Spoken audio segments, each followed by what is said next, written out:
Hey guys, tonight we travel back to a time when gods walked among mortals, and somehow even deities got stuck doing unpaid labor. You're standing beneath a burning sun, sweating through your celestial tunic, and gripping a heavy stone block in your arms. Your hands are blistered, your back aches. A mortal king is shouting directions at you like you're someday laborer, and you can't help but wonder, how did this become your life? You're Apollo, god of the sun, music, poetry, archery, light, prophecy, pretty much everything that sounds like an elite Instagram bio. And yet, here you are, halfway through a construction gig with no pay, wondering if you'll get a lunch break that isn't ambrosia flavored dust. Oh, and by the way, the guy who hired you, he's already planning to stiff you. So before you get comfortable, take a moment to like the video and subscribe, but only if you genuinely enjoy what I do here.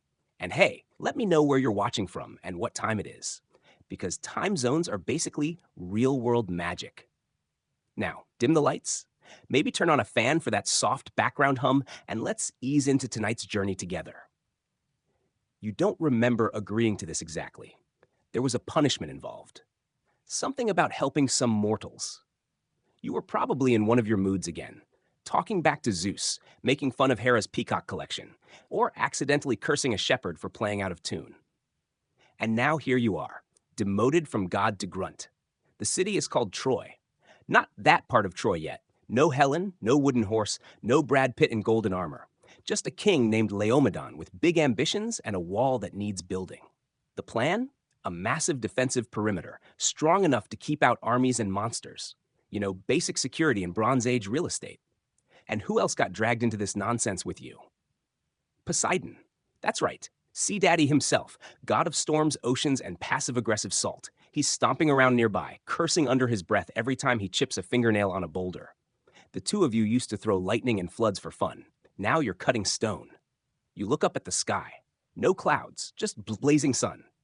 Your own sun, actually. That's got to be the worst part, being stuck under your own rays while pushing a wheelbarrow like a divine intern. Somewhere on Olympus, Hermes is definitely making fun of you right now. Mortals pass by, barely looking at you. One child tosses a pebble in your direction. Another runs up and pokes your golden armband. Are you a statue? He asks. No, you mutter, wiping sweat from your brow. Just under contract. You overhear Laomedon talking to his advisors. He's already smug, already calculating how to avoid paying you. They're gods, he laughs. What are they going to do, invoice me? Historians still argue whether this was the real start of Troy's downfall. Not the kidnapping of Helen, but the king's habit of lying to immortals. There's something cosmically risky about cheating the god of earthquakes and the god of the sun in one go. But Laomedon? He thinks he's clever. Back at the wall, Poseidon lugs a massive slab into place and grunts. I flooded Thessaly for less than this, he growls. You nod, adjusting your grip on another stone. At least we're building something, you offer. Right, a wall to protect a liar, Poseidon huffs. Great use of eternity. The truth is, you're not even doing a bad job. The wall is coming together beautifully, smooth limestone fitted tight, adorned with faint divine symbols that shimmer under moonlight. You and Poseidon aren't just working, you're creating. And somewhere in your chest, you feel it. That quiet glow that comes from doing something with your own hands, even if those hands once held the bow that struck down Python. There's a strange satisfaction in watching it rise, block by block. No trumpets, no sacrifice, just effort. The quirky part? Local legend says one section of the wall, the strongest part, was sung into shape by your voice alone. That you stood at dusk and hummed ancient melodies, and the stones rose and sealed themselves in rhythm. It's probably exaggerated, but still, you don't not sing while you work. One evening, as the sun dips low, you take a break on a half-finished tower. Your legs dangle over the edge, and you watch the city below. Troy is beautiful in its early days. The markets are full, the fields golden. Smoke curls gently from clay ovens. Children race down dusty paths chasing bronze hoops. You almost forget you're being exploited. Poseidon climbs up beside you with a goatskin of fermented honey wine. He takes a long drink and passes it over. So, he says, what do you think happens when we finish this thing? You shrug. He'll lie, obviously. Then we ruin his life. There's a shared chuckle, the kind only exhausted coworkers can manage. You clink the wine pouch against his trident. to unpaid labor, to walls we'll probably destroy ourselves. From above, you swear you hear the faint sound of Zeus laughing. Because somewhere far off in Olympus's gleaming halls, your older brother is absolutely watching. He's lounging on clouds draped in thunder and calling over the other gods like it's open mic night. Look at them, he chuckles, pointing down. Apollo and Poseidon, building a wall, for free! I told you this would be good. And honestly, you can't even be mad. It is kind of funny.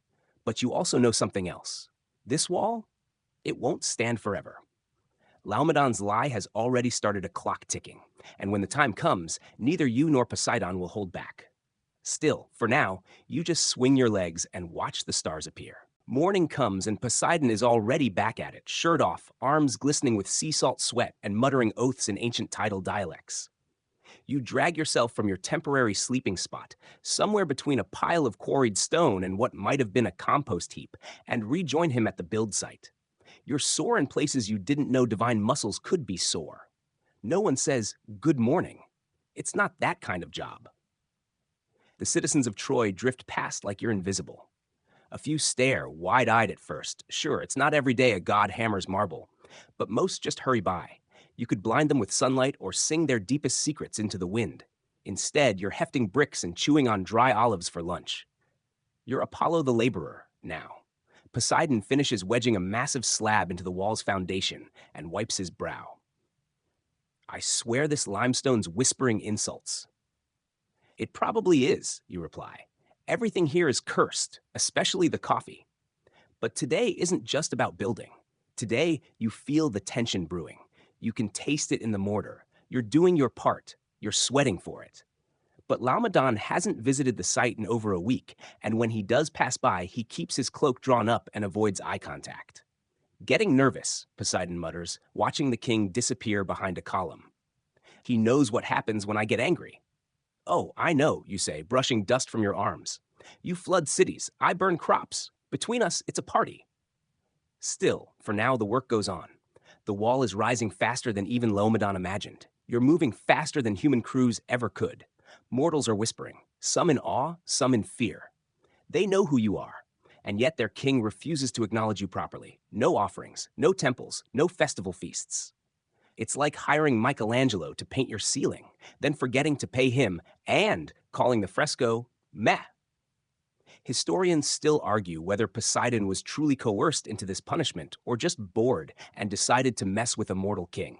There are even fringe theories, completely unproven, of course, that the entire divine punishment was secretly an experiment by Zeus to see how much manual labor a god could endure before going full Old Testament. You aren't even sure anymore. All you know is your back hurts, your knuckles are scraped raw, and your fellow god keeps calling every pigeon he sees a sky rat. It's nearing dusk when Poseidon finally snaps. You're smoothing a decorative frieze, trying to make it look less like a toddler carved it and more like a proper tribute to divine excellence, when you hear a loud crack, not from the wall, but from Poseidon's voice. I'm done, he says, flinging his mallet so hard it embeds in a nearby oak tree. Define done, you ask. I mean, if that little mortal weasel doesn't pay us, I'm going to redecorate his harbor with a tsunami and a few krakens. You sigh. I can't believe I'm saying this, but let's wait until we finish. Poseidon stares at you like you've grown goat horns. You want to keep working? No, you admit. But I want to finish the wall. Then we punish him, with style. There's a pause. Then, begrudgingly, Poseidon nods. Fine, but I want to pick the sea monster. You smile. Deal. That night, as you both sit atop the halfway built southern rampart, eating roasted figs and listening to the quiet hum of nocturnal Troy, you reflect on how absurd this all is. You, a celestial being, could be weaving sunlight into symphonies or curing diseases with a flick of your wrist. But instead, mortar, stones, blisters. And maybe, just maybe, that's part of the lesson. There's something oddly grounding about it. Something real. You're doing the kind of work that mortals pass down in legends, not just for its glory, but for its mystery. Why, future generations will wonder, would a god ever agree to this? You don't know yet, but you do know it's a mistake for a mortal to take advantage of a divine favor, even when it comes without a price tag at first. Fringe texts from later centuries will speculate that the wall had subtle powers woven into it, Sonic harmonics, sea-resonant frequencies, even hidden glyphs that activated only under moonlight. It's unclear if any of that's true. You weren't exactly reading blueprints, but what you do remember is this. Every block you laid came with a grudge, a divine one. As the wall nears completion, the tension tightens. You can feel it in the stone, in the dirt beneath your feet, in the way the wind seems to avoid the palace, like it knows something dark is brewing there. Laomedon's silence grows louder than any insult. You wake one morning to find the final shipment of stones has been delayed. The workers mumble something about budget concerns. You and Poseidon share a look. Budget concerns, he repeats flatly. We're gods. What part of us says invoice pending? I don't think it's about money, you say. And it's not. You both know it. The king is hedging, preparing his excuse, already building his lie. So, with no more supplies, you do what you can. Patchwork, finishing touches, reinforcing weak spots. The work slows, the frustration mounts. You climb one final time to the tallest point, an archer's tower, pristine and gleaming in the fading light. From here, the city stretches in all directions, a gleaming crown on the earth, its streets alive with color, its people bustling in the gold of dusk. The wall surrounds it all, your work, Poseidon's sweat, days of labor and nights of aching muscles. You've made something, something real, and it's all about to become the backdrop for betrayal. Below, you see Laomedon leaving the palace. His robe is rich, embroidered in foreign silks, his sandals polished. He doesn't look up. Poseidon appears beside you, arms crossed. You ready? He asks. You nod. Let's finish it. And not just the wall. You finish the wall. That's the important part. Every stone in place, every tower aligned, the southern gate reinforced, the eastern ramparts carved with a faint gleam of runes, your touch subtle but unmistakable. Even Poseidon, who's spent most of the last 2 days grumbling about vengeance and seawater justice, stands back and whistles, almost proud. It's good, he admits. Really good, stronger than most things on this continent. Except our patience, you reply. And so you wait. 3 days pass. No summons, no reward, not even a token thank you from Laomedon. The king who begged for help now pretends he doesn't know you exist. When you walk past the palace gates, dirty, bruised, covered in mortar, his guards don't so much as nod. That's when it hits you. This isn't an accident. This isn't forgetfulness. This is a plan. Laomedon never intended to pay you. He's told his court a version of the story where the gods offered their services freely, some divine favor or punishment spun into a clever lie about piety. In his telling, you and Poseidon are just strange wanderers with impressive construction skills. Poseidon is the first to act. One morning, he walks into the sea. Not metaphorically. He just walks into it. Right off the beach, trident in hand, calm as if he's going for a swim. The water swallows him whole, and for a moment, nothing happens. Then the earth rumbles. You're still on the wall when the tremor reaches you, stones vibrating under your feet. Waves crash against the harbor harder than they should. The ships in the bay rock violently, ropes snapping like twigs. Fishermen scream, seagulls scatter. Historians still argue whether the earthquake that hit Troy was natural or divine. But the timing? Suspiciously perfect. The harbor is cracked, the lower docks flood, 2 statues topple. But the king still says nothing. You don't unleash fury right away. That's not your style. You wait. You let the tension build like a stringed bow. Instead, you walk the city. The people are nervous. They've heard rumors. They whisper about you now. Not as a worker, but as a god again. They remember the lyre, the chariot of the sun, the plague arrows that once turned an entire army to dust. And you give them a show. Just one evening, you go to the temple steps, Laomedon's grand temple, built for Zeus, not you. You sit there quietly. You hum, a soft melody, barely audible. But as the sun sets, the sky darkens into shades no one has seen before. Purples like bruised wine, oranges that sting the eyes. The clouds twist, the air chills. The melody lingers even after you stop humming. People are afraid now. And still, Laomedon stays silent. Finally, Poseidon returns. He's soaked, furious, and holding what appears to be a jellyfish the size of a wine barrel. This is what I caught when I wasn't flooding his ports, he mutters. So, when are you going to do something? You sigh. Soon. I've got sea monsters lined up like gladiators, Apollo. I said soon. But privately, you're already planning. You've had enough of being ignored. You send a message, not a scroll or a herald, but a sign. One morning, Every olive tree in the city weeps sap the color of flame. Cattle stop producing milk. The fountains run dry. A strange, glimmering fog hangs over the outer districts. Babies cry through the night without explanation. That afternoon, Laomedon finally addresses the people. He claims these omens are natural, seasonal, temporary. The gods are with us, he says, wrapped in stolen divinity. He lies again. That night, you act. A single arrow, not loosed from a bow, but simply dropped gently into the central well of the city. Within hours, the sickness begins. It's subtle at first. People grow weak, light hurts their eyes, fevers spike, bread tastes like ash. One by one, the healers fall ill too. They call it Apollo's breath.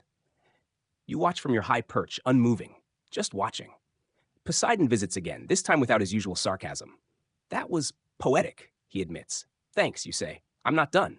You're not. The plague lasts for days, weeks. Animals die, markets close, priests burn incense nonstop, hoping the smoke will ward off your gaze. Eventually, Laomedon is forced to act.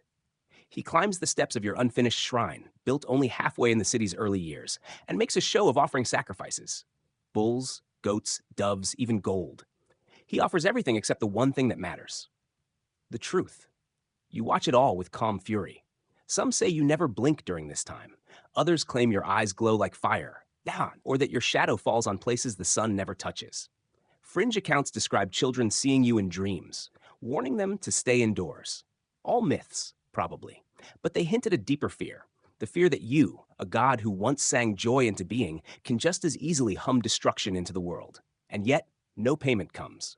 No apology. Just whispers. Poseidon finally snaps again. He emerges from the sea with eyes like storms and roars your name across the city. Enough! He bellows. Let me tear him apart. You raise a hand. Not yet. Why? Because, you say, I want him to ask. That's when Laomedon finally sends a messenger. A pitiful old man, knees shaking, robes torn. He bows so low his forehead grazes the dusty tiles. The king wishes to know what you demand. You walk to the edge of the palace terrace and look down. Everything he promised, you say, and a proper apology. The messenger trembles. And if he refuses? Poseidon leans close, his voice like crashing surf. Then we stop being merciful. You don't expect Laomedon to pay up. Not because he's broke. Troy's treasury is fat with tribute from neighboring cities, trade routes, and a suspicious number of jewel-stuffed urns tucked into storage rooms. No, it's not about gold. It's about pride, about control, about one mortal's need to feel like he got the better of the gods. You know this type. They pop up through history like weeds, building high towers and pretending they can shout louder than thunder. So when his answer finally comes back through the messenger, a carefully worded refusal, wrapped in fake diplomacy and veiled excuses, you aren't surprised. You just nod. Then we continue, you say quietly, and Troy's curse deepens. First, the animals vanish. Livestock, cats, dogs, all gone. Some say they simply run, terrified. Others claim they fade like mist. People wake to empty barns, overturned baskets, and not a single track in the dirt. The city becomes too quiet. Then the dreams begin. The entire population starts to share visions of walls crumbling, of water rising, of a golden-eyed god standing alone in flame. Children cry out at night. Elders refuse to sleep at all. One man digs a hole in the city square, convinced he must bury the sun to make it stop. You don't even have to do anything now. You've become the fear that feeds itself. But Poseidon? He's getting impatient. You want subtle. Fine, but I've had enough, he snarls. Emerging from the sea one morning with a scowl that could salt the earth. You look up from the rooftop where you're tuning a lyre string. You're gonna send it, aren't you? Oh, I'm sending it, he says. Sea beast, the one with the spines. She hasn't eaten in decades. You sigh. Try not to flatten the wall. No promises. And so that afternoon, the sea boils. It doesn't roll or crash. It boils. Fishermen flee the harbor, nets burning in their hands. The water hisses, turning black. Then it rises. First a fin, then a row of jagged, saw-like ridges. Then a head the size of a chariot with teeth that curve like temple columns. It shrieks once, high and inhuman, and every bird in the sky vanishes. The beast Poseidon sends is no ordinary monster. It's something older, something that predates language and maybe even fear itself. Some say he pulled it from the Mariana Trench. Others think it's a creature left over from a time before time.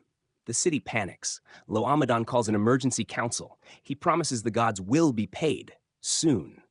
He claims to have always had faith in them. He swears he's just waiting for the right ritual alignment. He starts preparing sacrifices. And the people? They finally believe. You walk the streets and no one looks you in the eye anymore. Heads bow. Doors close softly behind you. Children hide behind their mothers. One elderly woman falls to her knees as you pass and offers you a wreath made of laurel and garlic. Please, she whispers, leave my family alone. You take the wreath and say nothing. Historians still argue whether this was the beginning of the Trojan reverence for appeasing all gods equally. Something later generations turned into a near-compulsive tradition. Never favor one god over another. Never leave an altar unswallowed. Always pay your debts. The sea monster, meanwhile, doesn't go away. It circles the bay. Every few nights it rises and smashes a few boats, drags a pier into the depths, knocks over a tower just for the fun of it. Poseidon keeps feeding it bits of storm and shards of lightning to keep it happy. You've seen him whisper to it. He named it? You ask one night. Ceto, Poseidon replies proudly. She's perfect. Of course he did. Laomedon tries everything. He calls for foreign priests. He has statues built. He offers food, gold, even a peacock. You watch from your high perch as the bird screams, flapping, tethered to an altar. Is that supposed to appease me? You mutter. I hate peacocks. Still, the monster grows bolder. Soon it's demanding more. The city's food stores vanish. The grain silos collapse. Crops wilt. It becomes clear to the people of Troy that unless someone is given to the beast, the entire city might be dragged beneath the waves. Laomedon paces. He thinks. He plans. And then he makes a decision that will haunt his family line for generations. He chooses a tribute, his own daughter, Hesione. It almost sounds noble, doesn't it? Self-sacrifice. But you've watched him long enough to know better. It's not heroism, it's calculation. She's not his heir, just another piece on the board. He figures this will shut the gods up, one royal life to preserve his throne. You hear it from one of the guards first, then from Poseidon, who's positively glowing with anticipation. They're chaining her to the sea rock at dawn. You say nothing, but something inside you clenches. The king thinks this will fix things. One desperate act to paper over months of deceit. It's not even close. At dawn, the city gathers near the cliffs. You stand behind the crowd, cloak drawn, face unreadable. Hesione is silent as they bind her wrists to the stone. She doesn't cry. She just stares out at the horizon, as if hoping the sea itself might change its mind. The water is still, then a ripple, then another. The people murmur. Some turn away. Poseidon arrives beside you, arms crossed. This'll be good, he says. And yet, you're not smiling. You built a wall. You kept your promise. You worked with your hands and sang ancient stone into place. You earned respect, not just tribute. And all you've gotten in return is this, a girl chained to a rock. Poseidon doesn't notice your silence. His eyes are on the sea. Here she comes. The air stills. Birdsong cuts out. Even the waves pause, as if the sea itself takes one long breath before it screams. Then the water parts. First a fin, slicing the surface like a black sail. Then a long, ridged spine. Ceto. She breaches slow and deliberate, her scales glistening like hammered bronze, barnacle-crusted and steaming. Her eyes glow faintly, the color of rust and ruin. The crowd gasps. Some collapse. One man tries to run and falls, weeping. Laomedon stands at a distance in full ceremonial armor, flanked by guards who won't look directly at the ocean. You, however, do. You stand just behind them, motionless, watching as the sea monster closes the distance to the rock where Hesione is chained. She doesn't scream. She doesn't beg. She just braces herself, shoulders tight, jaw set like carved marble. You exhale softly. It didn't have to come to this. And then, just when the creature draws close enough that you can see seaweed tangled in its teeth, a blur crashes through the sky like a bronze comet. It slams into the surf with a splash that rattles the shoreline. The crowd screams again, but this time there's confusion too. Hope? You blink. Oh, great. It's him. A man rises from the waves, soaked and shining in the morning sun, muscles gleaming, lion skin draped across one shoulder like a fashion statement from the dawn of chaos. Sword in one hand, club in the other. Is that Hercules? Poseidon mutters beside you. Yep, you say, pinching the bridge of your nose. Of course it is. Historians still debate the timeline of this. How exactly Heracles, or Hercules, depending on your dialect of choice, ended up at the precise moment a sea monster was about to eat a princess. Was it fate? Coincidence? Divine trolling? Some say he was on his way to fetch the horses of Diomedes and got distracted by the smell of drama. But here he is, flexing. Hesione looks stunned. You can't blame her. Her rescuer lifts his club and points dramatically at the beast. You, sea thing, back off! Poseidon grunts. That's my monster. Not for long, you reply, folding your arms. What follows is chaotic. Hercules charges. Ceto lunges. The crowd backs away. Screams rise. Water flies. It's not exactly elegant combat. Think less ballet and more baroom brawl between a myth and a tidal terror. But Hercules holds his own. He's stronger than most. Dumb as a sack of rocks sometimes, but strong. He leaps onto the creature's back, slamming his club between two massive fins. Ceto howls, twists, flings him into the water. You wince. That looked expensive. He resurfaces, climbs a cliff, dives back down onto her snout with a spear. She bites. He dodges. A tooth the size of a wine jug sails over the crowd and embeds in a tree. You nod. Souvenir. By now, Troy is losing its collective mind. People are praying, fainting, running, cheering. It's hard to tell if they're more terrified of the monster or in awe of the demigod who's treating it like a particularly unruly tuna.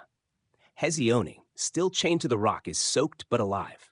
And finally, with one last roar, Hercules plunges his blade deep into the soft spot beneath Ceto's left eye. The beast thrashes, blood turning the waves dark. She screams, a horrible, echoing sound that makes the statues shake. Then she sinks. The sea stills. Poseidon exhales.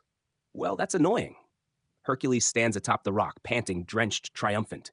He waves to the crowd like he's just finished a concert. You want to throw a lyre at him, but you have to admit, it's impressive. Laomedon sees opportunity. He rushes forward, robes flapping, and calls up to the victor. Oh, brave stranger, you've saved our city. Let me reward you, riches, fame, anything you desire. Hercules raises a brow. Anything? Yes, Troy owes you a debt. The demigod turns, glancing down at Hesione. I'll take her. The crowd goes dead silent. You blink again. Wait, what? Hercules grins, charming and completely serious. I'll marry the princess. You know? Classic thank you. Laomedon hesitates, but only for a heartbeat. Of course, a royal wedding. What an honor.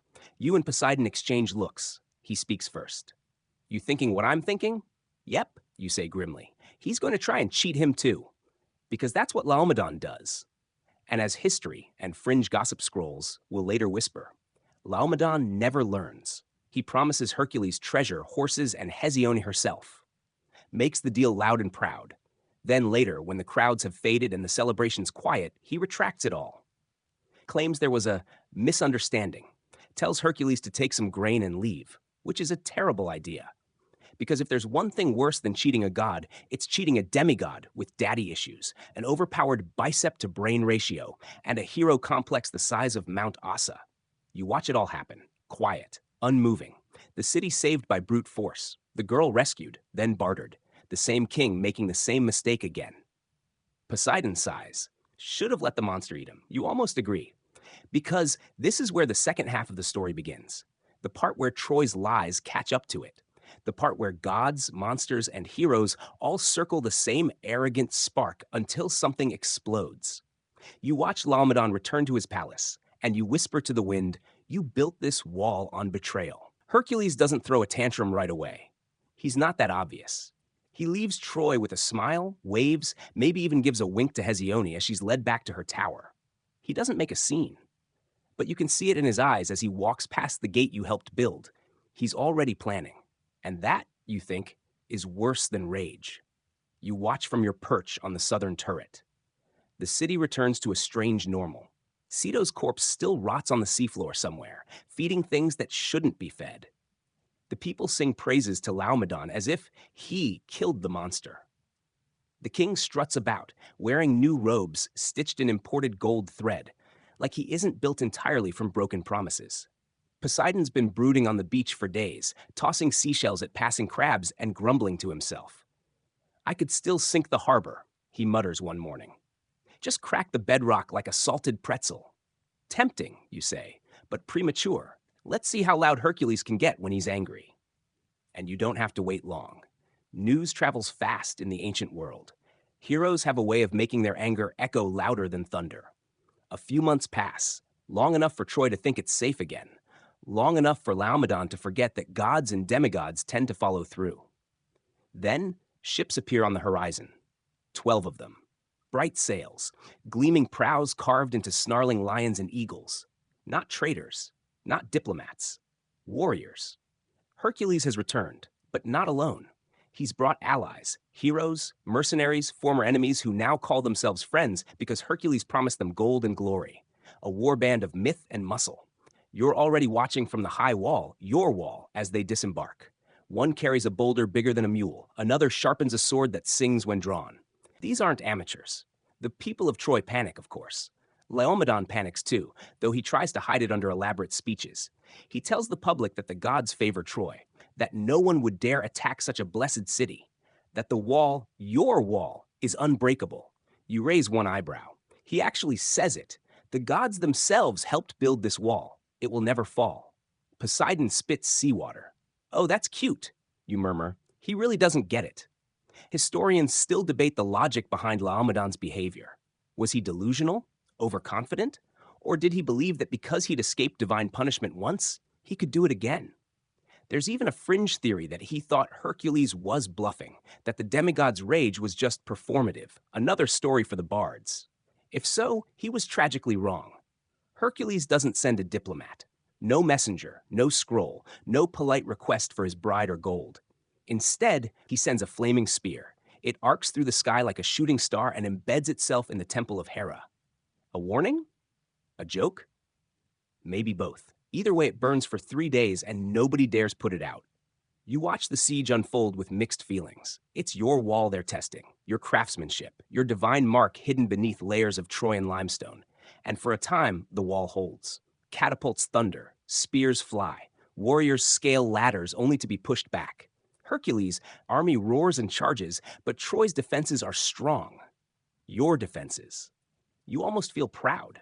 Almost. Until Laomedon starts boasting again. He stands on the parapets and shouts taunts. Is that all you've got, son of Zeus? Did you forget how to climb? Or are your friends afraid of heights? Poseidon groans. Okay, that's it. I'm breaking something. Wait, you say. Let's do it right. And so you descend. It's the first time in months you've walked the wall. People shrink away from you now. Some bow. Others just pretend they don't see the faint glow around your skin. You pass the old stones, the singing grooves, the symbols you etched for strength and grace. And then you find it, the weak point. The one section where Laomedon had his own men edit the design. He wanted it faster, cheaper, more decorative. You remember how annoyed you were, how you quietly compromised, knowing full well the consequence of his ego. You press your hand to the stone, close your eyes, and you sing. Not loud, just a hum, a low, mournful tune, like the fading end of summer. The stone beneath your palm vibrates, then cracks, then splits. The wall moans, the air thickens. Down below, Hercules senses it. You see him pause mid-charge, glance up and smile. You nod once. He knows. The breach begins. Poseidon joins you at the top, looking delighted. Did you just deactivate your own wall? More like reminded it who didn't pay the invoice. The wall splits further. The song continues, a melody of vengeance and justice and stone betrayed. Then, with a final tremble, the southern section of the wall, once the strongest, collapses. Dust erupts, soldiers scream, a perfect hole carved through divine craftsmanship. Hercules charges through it with a war cry that echoes into legend. The battle is short. Troy's soldiers falter. The people scatter. Hercules doesn't pause. He reaches the palace gates before the third horn sounds. The king's personal guards are swept aside like reeds. And Laomedon? He tries to flee. Of course he does.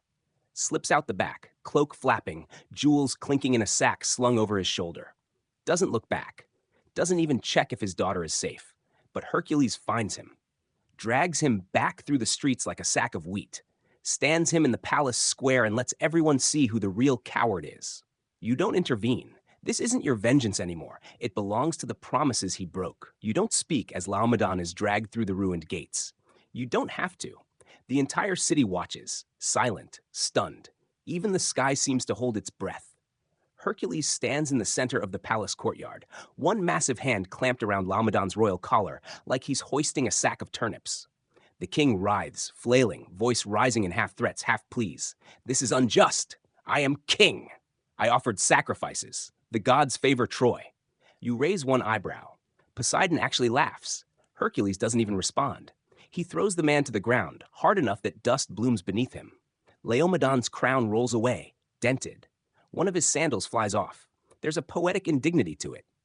I gave you everything. The king wheezes. No, you say softly from the edge of the crowd. You took everything, including your word. He turns to you now, truly seeing you, recognizing you for the first time since this mess began. His eyes go wide, pale. The crowd shifts and murmurs, drawing back. They remember now too, the wall, the labor, the warning signs ignored. Laomedon crawls, reaching toward you. Please, Apollo, spare me. You glance at Poseidon. Thoughts? Feed him to the next sea monster, Poseidon replies dryly, or turn him into a barnacle, something poetic. But you shake your head. No, let Hercules decide. He's the one you cheated this time. The demigod nods grimly. I don't want your gold. I don't even want revenge. I just want justice. And so he takes it.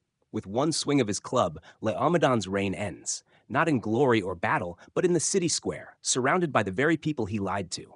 There's no great speech, no final curse, just a thud and silence. Some of the guards look away, others breathe relief. The people don't cheer. Not yet. The memory of divine anger still hangs thick in the air. Hercules turns to you afterward. What now? You glance around. The broken wall, the stunned citizens, the girl, Hesione. She steps forward quietly, no longer a chained sacrifice, but not quite free either. She looks at the wreckage of her father's palace and then up at you. Her voice is quiet. Will you curse us more? You study her. She isn't pleading. She's asking, honestly. No, you say at last. You don't deserve that? He did. She nods. That's all. Poseidon mutters, I still say we flood something. Give it a minute, you reply. Hercules walks to Hesione, offers her a hand. Come with me, he says simply. You don't have to stay in a city that worshipped a coward. She looks at him, then at the crowd, then takes his hand. You wonder briefly what kind of queen she'll become, what kind of legend. As they walk away, Hercules turns back once. Want to come? He jokes. Could always use a sun god in the crew. You smirk? I'll pass. I've got enough wall trauma. The warband boards their ships and sails at dusk, 12 sails vanishing into the orange horizon, trailing mist and fresh mythology in their wake. And Troy? Troy begins to rebuild, not just its gates and towers, but its memory. They'll try to forget the betrayal, the divine labor, the sea beast. But memory has a way of slipping through cracks like smoke, like water.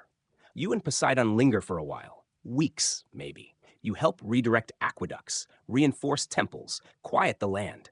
Poseidon raises seawalls and calms the tides. For now, you both agree, Troy deserves a moment to breathe. And you give it to them. But something's changed. You feel it. The wall may be rebuilt, but the trust is gone. Troy no longer has divine favor. Not really. Not like before. You've pulled your thread from the city's fabric, and the cloth is weaker for it. Think it'll last? Poseidon asks one night as the stars shimmer over the bay. No, you say, but it might be beautiful while it does. Fringe sources claim the gods left behind traces, motes of divine presence embedded in the stone, fragments of Apollo's song etched into marble veins. Others say the rebuilt wall was never quite as strong, even though it looked perfect. It had no soul, they say. And they're right, because that wall wasn't built in faith. It was built on a lie. You leave before the next festival, before they can pretend none of this happened. You walk out through the cracked western gate and don't look back. As you step onto the open plain, a shepherd passes you, doesn't recognize you, just nods politely and keeps herding his goats. That's how far your glory's fallen. You chuckle. Nice to be anonymous again, you murmur. Poseidon joins you halfway down the hill. So what's next? Volcano? Plague? Flood? You pause. Nap. He laughs, a real laugh this time. Fair. Behind you, Troy glows under the moonlight. The new wall shines white. The palace sits still. Hesione is gone. Laomedon is dust. And you? You're free. Free of your punishment. Free of broken promises. Free of the weight of stone and sweat and songs no one listened to. But deep down, you know this isn't over, because Troy has a habit of tempting fate. And next time, it won't be you or Poseidon who comes knocking. You walk away from Troy without a destination.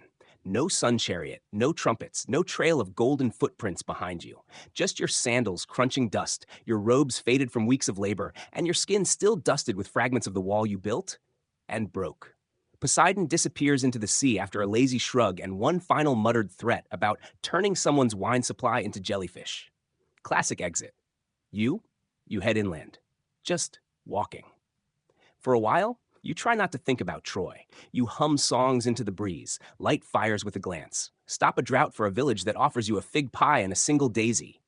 It's peaceful, quiet, but something sticks, a thought, a knowing.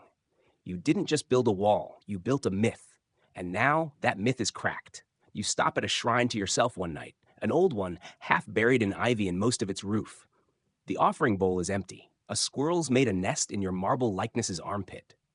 You sit, brush leaves off a step, and light a tiny flame with your fingertip. You whisper to the statue, "I used to be terrifying." It doesn't respond. Somewhere behind you, a fox yips. Historians still debate this stretch of your life, the wandering Apollo period, some call it, the disillusioned divinity phase. Fringe philosophers speculate you spent those years writing cryptic love poetry under a pseudonym or creating abstract pottery that humans just weren't ready for yet. Whatever the truth, one thing is certain. You wandered longer than you meant to. Troy fades behind you. The wall becomes legend. The people rebuild. Priests invent rituals to pretend the gods are still listening. Spoiler, you aren't. Then, one evening, you find yourself near a fire where mortals are telling stories. You sit back in the shadows, cloaked, face hidden, just another dusty traveler. And someone says your name, not in prayer, in story. And that's when Apollo raised his hand, and the wall shattered, just like that. No lightning, no explosion, just a sound like heartbreak. Someone else laughs. "I heard it wasn't Apollo. I heard it was Hercules that broke the wall." No, it had to be the god. Who else could take down something he built? The debate spins, drunken, spirited. You sit quietly, sipping something that tastes like grape juice and goat sweat. You don't correct them, because the truth isn't what matters anymore. It's the story, the feeling of it. But in the retelling, something shifted. They call Laomedon a fool. Fine, fair. But they call the wall cursed. They say Apollo's work is always beautiful, but comes with a price. That if a god offers to help for free, run. You don't decide whether to laugh or sigh. Some part of you knew this would happen. Mortals don't know how to handle generosity from gods. They don't trust it. They twist it. And now your effort, your sweat, your stone, your careful carving has become a warning tale. Even the children chant a new rhyme. Stone from the sky and song in the clay. Never let Apollo build where you play. He'll give you a wall and take it away, leaving nothing but echoes and ruins and day. Cheerful little ditty. You finish your drink and leave without a word. Poseidon catches up with you days later, appears in a mountain spring like he's been waiting there all morning. "So," he says, "you hear what they're saying about us now?" "I did," you mutter. "We're the boogeymen of construction." "I kind of like it," he smirks. "Adds drama." You look at him. "Do you think we went too far?" Poseidon shrugs. "He made a deal, broke it, tried to cheat a god. Twice. That's a pretty good way to get krakened." "He's dead," you say. "And now even his daughter's just gone. Better than being chained to a sea rock." You don't argue, because here's the truth you haven't said out loud yet. You don't regret it. You regret that it had to happen, but you don't regret making the wall fall. Because that was the choice. Mortals don't understand that gods feel things too. That betrayal stings. That even a being who can ignite the sun with a breath still notices when a mortal won't look him in the eye after weeks of hard labor. They think you exist only for grandeur and wrath. But you remember how it felt to lift those stones, to sweat with purpose, to carve truth into a city's bones. That meant something. And maybe, that's what hurts the most, that it didn't mean anything to them. Fringe cults eventually spring up, you hear. Worshippers of Apollo the Builder. Not the sun god, not the plague bringer, but the silent craftsman. They leave trowels at your shrines, offer bricks inscribed with names of lost cities. You never visit, but you feel it when they pray. Somewhere, someone got it. But the wider world, it just remembers the wall that broke. You look up one night at a clear sky, no clouds, no omens, and think maybe that's enough. Maybe it's okay that the lesson lasted longer than the stones. You don't return to Troy. Even centuries later, long after Laomedon is a footnote in epic poems and Hesione's name becomes something lovers whisper under starlight, you avoid its coast. Not out of fear, but because some echoes just never stop bouncing. Instead, you wander. North, into lands where your name is mispronounced and your myths haven't yet arrived. You walk through pine forests with trunks too thick for sunlight to pass. You sit beside glacial rivers and hum lullabies only the water understands. You sculpt frost into faces on mountaintops and let the wind scatter them. You're trying to forget the wall. You never really do. Poseidon pops in from time to time, usually wet, occasionally helpful.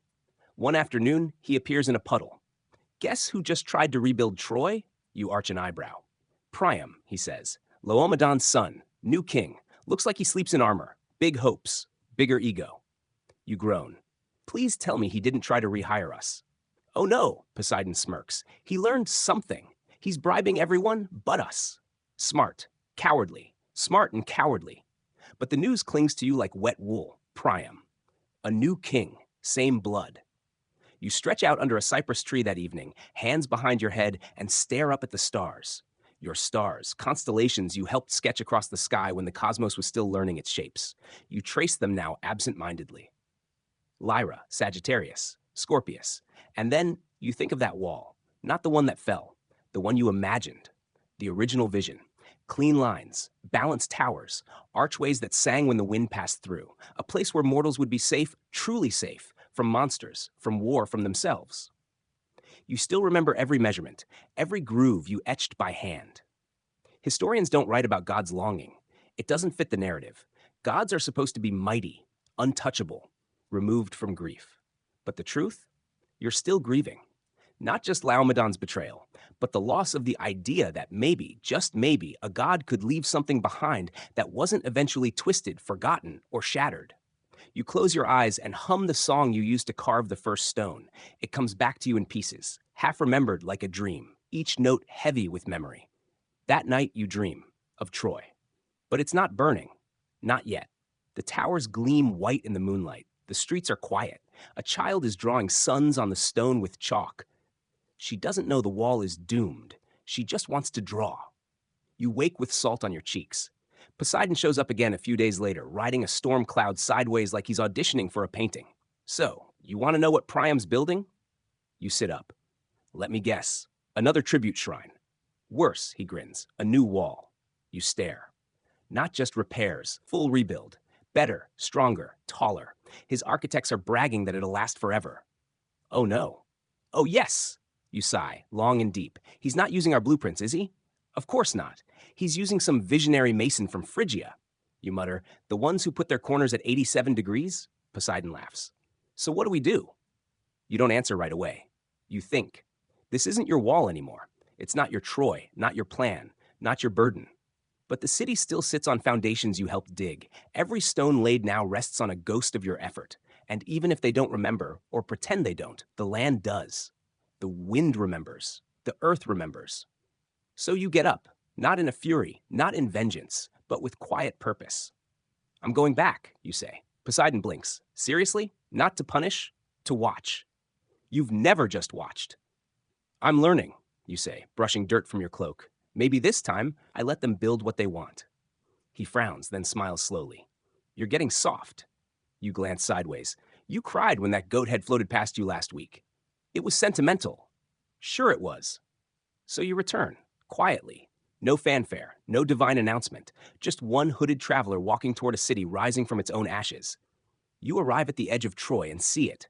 Rising towers, fresh scaffolding, new mortar lines glinting in the sun. They're halfway through the new wall. And it's good, functional, secure, but soulless. You stand there a long time. No one recognizes you. You're fine with that. You sit beneath a fig tree and watch them work, the same way you once did, with your sleeves rolled up and your mouth full of dust and your heart quietly hoping it'll mean something.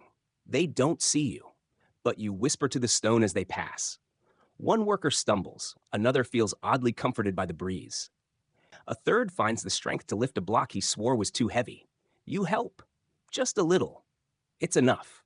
You stay longer than planned. At first, just a few hours beneath the fig tree. Then a day, then several. The workers grow used to the sight of you, this quiet traveler who says little, eats dates and olives, and watches the construction like it's some kind of sacred ritual. Which to you it is. Not the wall itself this time, but the effort, the struggle. You see the mason who arrives every morning before dawn and checks each joint with obsessive care. The boy who carries mortar buckets twice his size and sings songs his mother taught him. The elderly planner who scolds the apprentices like a poet rewriting stanzas, lines must fit, curves must sing. You see them, and they remind you of why you ever offered to build a wall in the first place. They care, not for glory, not for gods, just for each other. Poseidon doesn't get it. He appears every few days like a salty wind, dripping sarcasm and sea foam. So, any backstabbing kings yet? Hidden monster pits? Promises to break? You shake your head. Just good work. He sighs, you're becoming a sentimental fool. You're late to that realization. He vanishes again, leaves behind a puddle that kills someone's basil plant. And you go back to watching. But you're not just watching anymore. One evening, a lintel stone slips from its perch, crashing down just inches from a worker's foot. You catch it. Not with hands, but with a soft hum. The stone freezes midair, gently returns to its cradle. The mason turns, eyes wide, mouth open, but you're already gone. Later that night, they talk about it around the fires, the whisper of divine hands, a breeze that smelled faintly of cedar and citrus, the song no one could place. They don't know it was you. You prefer it that way. Historians still argue whether Troy's second wall had divine help, one future scholar will write, pen scratching across scrolls centuries from now. No records exist of any god's intervention, but a few stones bear carvings that shouldn't be there, musical notations instead of mason marks. They hum faintly in the rain. That's your touch. Light, fleeting, barely noticeable, but present. The new wall goes up faster than expected, not because of miracles, but because the people care. They want it to stand. Every night they gather and inspect it, celebrate it, not with fireworks, but with laughter, with bread, with dances around fire pits. You sit just beyond the circle of torchlight, smiling. You never felt this during the first wall. Back then, everything was grandeur and pressure, gods watching gods, Laomedon hovering, pretending to understand what load-bearing meant. This time, no one hovers, no one lies, no one promises anything they can't pay. And yet, every day they give more. One boy, a freckled apprentice with 2 short sleeves, offers you a honey cake. You blink. Why? You're always here, he shrugs. Watching. You look tired. You chuckle. I'm older than the moon. He blinks. Then you are Apollo. You pause, smile softly. Would it matter if I was? He thinks, then shrugs. You still look tired. You take the cake, and something softens again. Meanwhile, Priam rules differently than his father. He doesn't strut, doesn't bark orders from balconies. He walks the construction site in plain robes, talks to workers, listens. Sometimes he joins them, barehanded, helping to move sandbags or hold levels. You watch him, too. And you see it. He knows. Maybe not the whole truth, but enough. He's inherited more than a throne. He's inherited the burden of a broken promise and the silence of gods who don't forget. He never speaks your name. But one evening, he kneels beside the wall and leaves a wreath made of olive, laurel, and gold-tipped rue. He doesn't say a word. You nod quietly from the shadows. And so, when it's finally done, when the new wall stands complete, smooth and tall and sung into place by honest hands, you do something you've never done before. You bless it. Not loudly, not in fire or thunder or a sky that splits open, but in silence. You touch the stone one last time. Whisper an old hymn, one no human sung in 1,000 years, and the wall exhales, a long, slow settling breath, like it's alive now, like it knows it's meant to stand. You leave the city that night, again. But this time, it's different. You're not walking away from betrayal. You're walking away from completion, not perfection. Troy is still Troy. It still holds the seeds of tragedy. But for now, it's whole, honest. That's all you ever wanted. Fringe scholars centuries later will debate the second wall's resilience. They'll note how it withstood earthquakes that flattened neighboring cities, how no moss grew on its foundations, how birds refused to nest in its cracks. And no one, not even kings, ever altered a single brick. They say it sang when the wind was right. They're not wrong, you never return. But the wind carries your song over the battlements. And Troy, for a time, sleeps peacefully. You think that's the end of it. That maybe, just maybe, you've left behind something clean, something finished. The wall stands, the city thrives, the people remember, not just the fall, but the rebuild. You've hummed your last note into the stone and walked away before the cycle could start again. But history? History hates closure. And Troy doesn't know how to stay quiet. It starts years later, a rumor, a whisper of a prince. Handsome, clever, a touch too arrogant, visiting foreign courts. His name is Paris. You hear it in passing, overheard near a market in Mycenae. Someone trading barley for bronze grunts heard the Trojan boys stirring up trouble in Sparta. You stop walking. Paris, son of Priam, grandson of Laomedon. Of course. You sit under an olive tree, chewing on a date pit, listening as the merchants gossip. He wooed the Spartan queen, stole her more like. Bold move, or stupid. Sparta doesn't forget insults. You lean your head back against the bark and close your eyes. Here we go again, you whisper. Poseidon appears the next week, disguised as a fisherman with suspiciously seaweed-scented boots. Told you they'd screw it up. You grunt. They rebuilt it right. They just didn't live it right.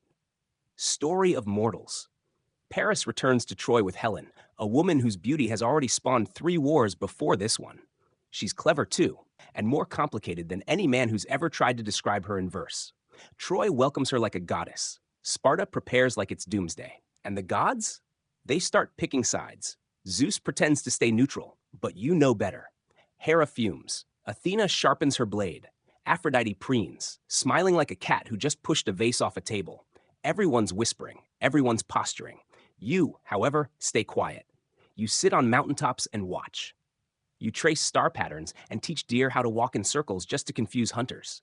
You distance yourself from the storm building over the sea, but you feel it, like pressure in your bones. Troy has become a magnet again, not for truth or justice, but for ego and prophecy and doom. And you? You built it, twice. It's not guilt exactly, it's something stranger, a kind of surreal fatigue. Like watching your child fall in with a bad crowd, again, and knowing they'll get hurt, but not knowing how to stop it. Historians still argue when the Trojan War really began. Was it when Paris was born? When Helen left Sparta? When the first ship was built? Or when Laomedon first broke a promise to a god? You know the answer. It began with a wall, not because it was flawed, but because it was used as a shield for arrogance. Because Troy never really understood what it meant to be protected by divine hands. They never honored the work, only the strength. You think about returning again, not to intervene, just to see. Poseidon warns you. If you go back, they'll drag you into it. They'll ask for favors. They'll blame you when it goes wrong. They blame us anyway, you mutter, but you stay away. You watch from the distance as the war begins. You see the 1,000 ships launch, hear the war cries echo across islands, feel the ground tremble as bronze-clad warriors clash, and you see that wall, your wall, hold. Not perfectly, not forever, but it holds. Every time a battering ram crashes against it and fails, you feel a strange flicker in your chest. Pride? Resentment? Maybe both, because the wall is innocent. The people behind it, less so. Years pass, heroes fall. Achilles rises and burns through the battlefield like a storm in human form. Hector meets him at the gates and dies a death sung across generations. The city begins to crack, not the stone but the spirit. Food runs low, hope runs lower, and still the wall stands. You whisper to it once, not a song this time, just a breath. I see you. It doesn't answer, but you know it feels it. Troy finally falls from the inside, not from siege, but from deceit, the horse, the trick, the oldest game in the divine playbook. Not your doing. Not Poseidon's either this time.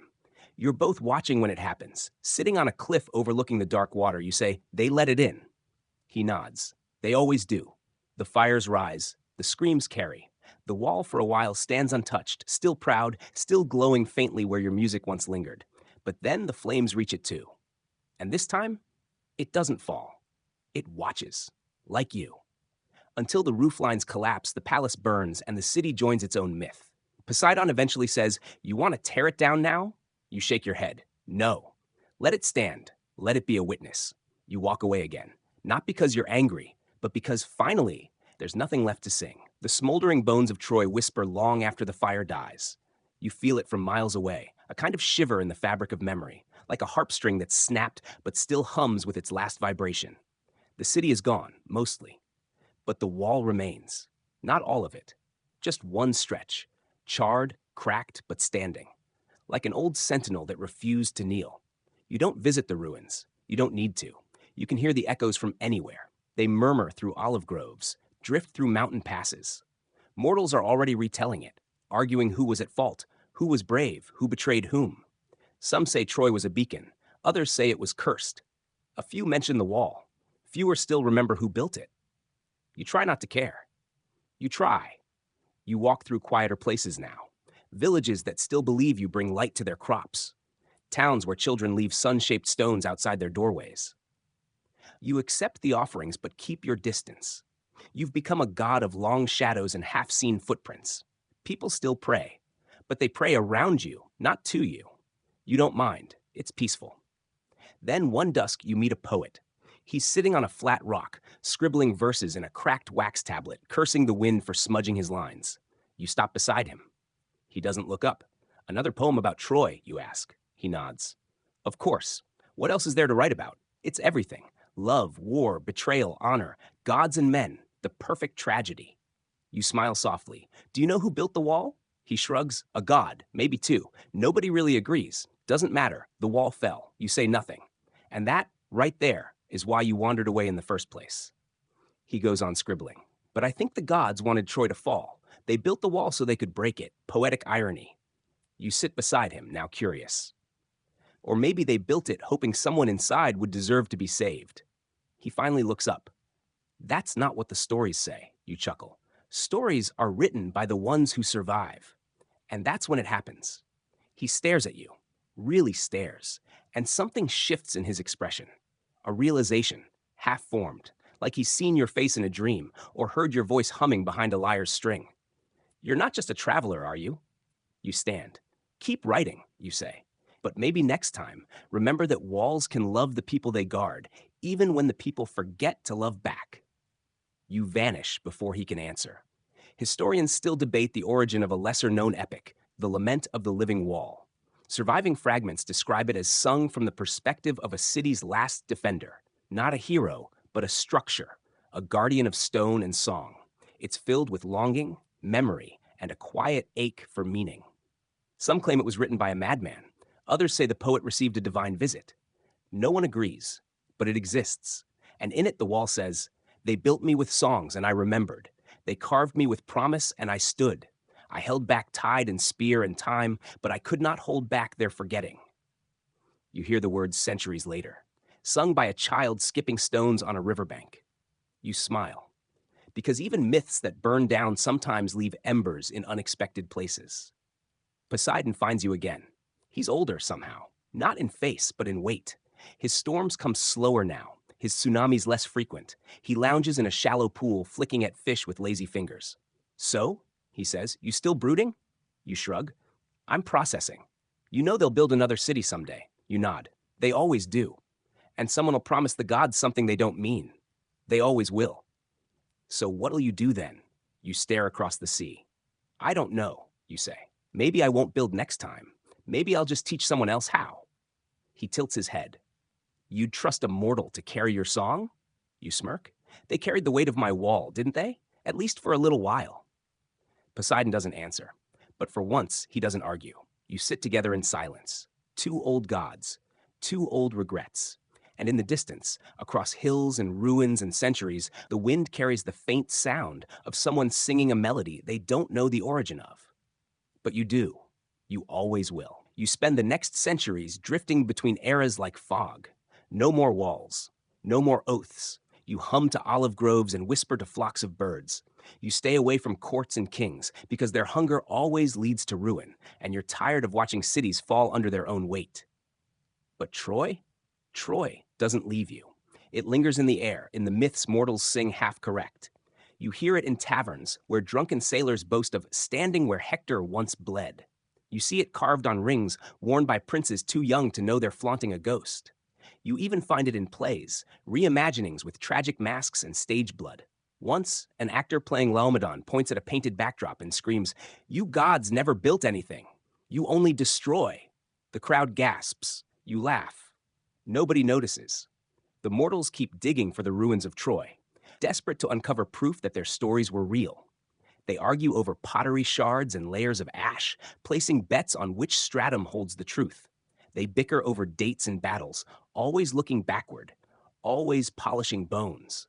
Fringe archaeologists claim they've found the original wall. They hold press conferences with cracked slabs under glass and solemn faces. This was the foundation, they say. You can still see the burn marks. You recognize the stone, but not the burn. That was never you. It was never the wall's fault. You passed through one of these exhibitions once, disguised, of course. No one notices the faint glow behind your eyes. They're too busy staring at relics you placed by hand, now labeled with incorrect dates and overconfident captions. Fortification segment, one reads. Estimated labor 1,000 men. You shake your head. 2 gods in a song, you whisper. But again, no one hears. You move on. It's easier now. To let the story be theirs. To let the legend breathe without needing to correct every mistranslation or dramatized betrayal. You hear a bard singing the story of the wall from the point of view of Hercules. In his version, Apollo barely shows up. Just a flicker, a whisper, a shadow who mutters something about honor and vanishes in a golden poof. You chuckle. Close enough. You stop trying to own the narrative, because that's what the wall taught you. You didn't build it for memory.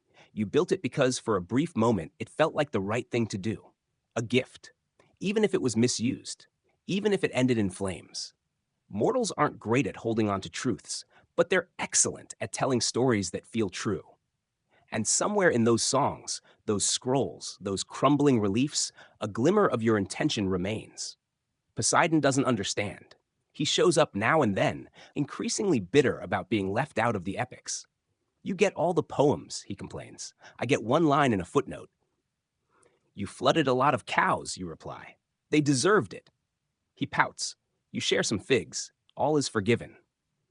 One day you find yourself in a village so small it doesn't appear on any maps. The people there don't know the full myth, but they do remember a tale of a wall that sang, a wall that protected until it was betrayed, of a god who asked for nothing and vanished before anyone could thank him. They build a small shrine at the edge of a barley field. Not marble, not gold, just sun-warmed stone and bits of glass set into patterns. You stop, kneel, run your hand over the surface. It hums, very softly. Someone's etched a simple message along the base. To the god who built and walked away. You sit beside it for hours. No prayers, no offerings, just silence. And it's enough. Historians will never find this place. It won't be in any textbook or museum. But its existence ripples quietly across the years. A moment of reverence that doesn't need to be remembered, only felt. And for the first time in what feels like eons, you feel rest. Not sleep, not forgetfulness, but rest. Like the story is finally done telling itself through you. You lie back in the barley and close your eyes. The stalks whisper against your cheeks. Somewhere nearby, a child sings to herself as she weaves a crown from weeds and clover. You listen. You don't interrupt. Because now, finally, the world knows how to build its own walls. And maybe, just maybe, they'll learn how to keep them standing. It's a funny thing, isn't it? How you once hurled plagues across kingdoms, and now you're sitting in a field, teaching a kid how to balance a pebble on a poppy stalk. Like this, you say. Don't rush it. Let the weight settle. She squints at you, tongue poking out in concentration. She's maybe 8 years old, has a gap in her teeth, and seems entirely unimpressed that you glow faintly in the shade. Your hands are too shaky, she says. You chuckle. I've held up the sun for 3,000 years. She shrugs. Then you should be better at this. And just like that, you stay. Not forever, but for longer than you'd planned. The village becomes a kind of pause button, a soft breath between chapters. No one asks who you are. No one builds a temple. They just wave when you pass by and leave figs on the doorstep. The girl's name is Myra. She calls you Glow Stick. It's not exactly divine, but it's yours. And in a strange way, she teaches you more about being a god than Olympus ever did. You show her how to hum to seeds to help them sprout faster. She shows you how to catch a frog by holding your breath and thinking like mud. You teach her old lullabies once sung in Delphi. She teaches you how to skip stones shaped like hearts. One day she asks, do walls really protect people? You pause. She's heard the stories, fragments of Troy, tales overheard from traveling merchants or half-drunk minstrels. You want to say yes, but instead you ask, what do you think?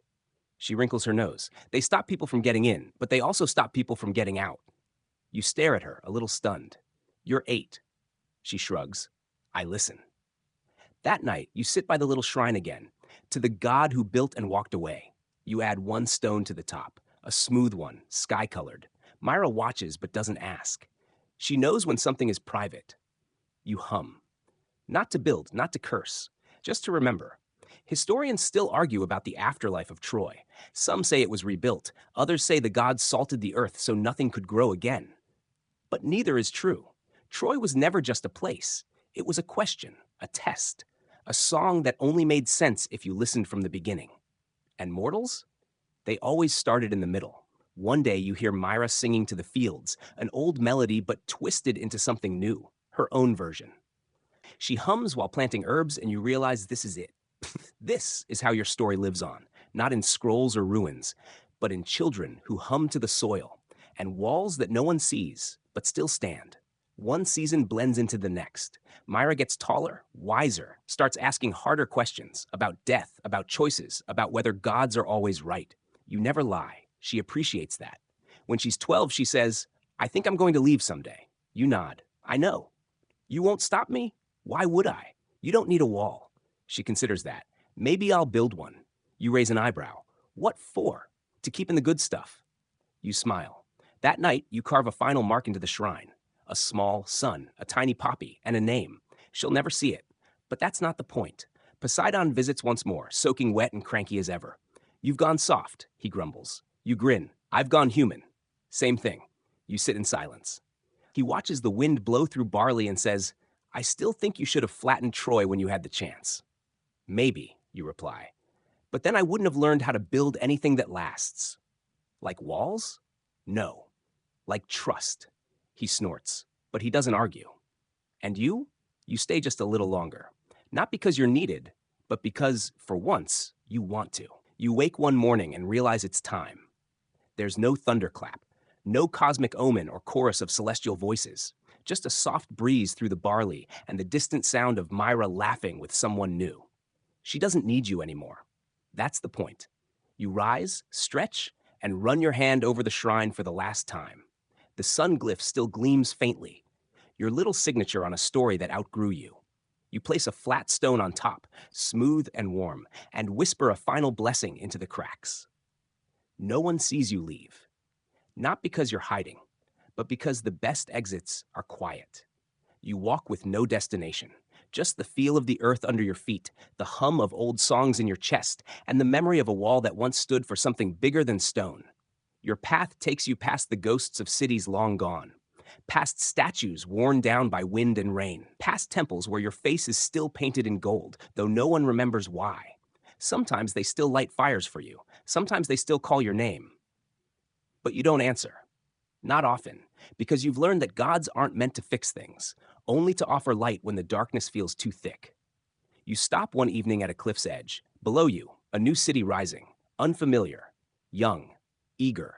You see cranes lifting marble, carpenters laughing in the dust, children chasing each other through alleyways not yet mapped.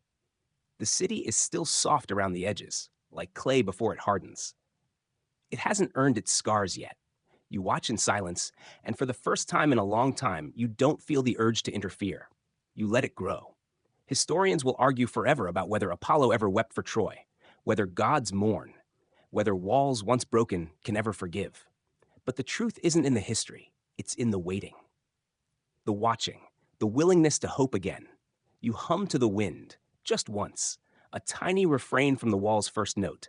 It spirals through the clouds and disappears into the dusk, light as breath, bright as memory, and you walk on. Because building something isn't just about stone, it's about leaving before the story ends, letting others pick up the tools, letting them decide what to protect and why. You were never just the builder. You were the echo, the warning, the chance. And now, the chance is theirs. You pass a child on the road, dusty feet, twig crown, a bundle of reeds tied like a sword. She smiles up at you, doesn't say a word, just walks the opposite way toward the city you just left behind. She'll be fine. The wall you built for free, it broke. But the idea of it, that still stands. Wind down. And now, everything softens. The road quiets behind you.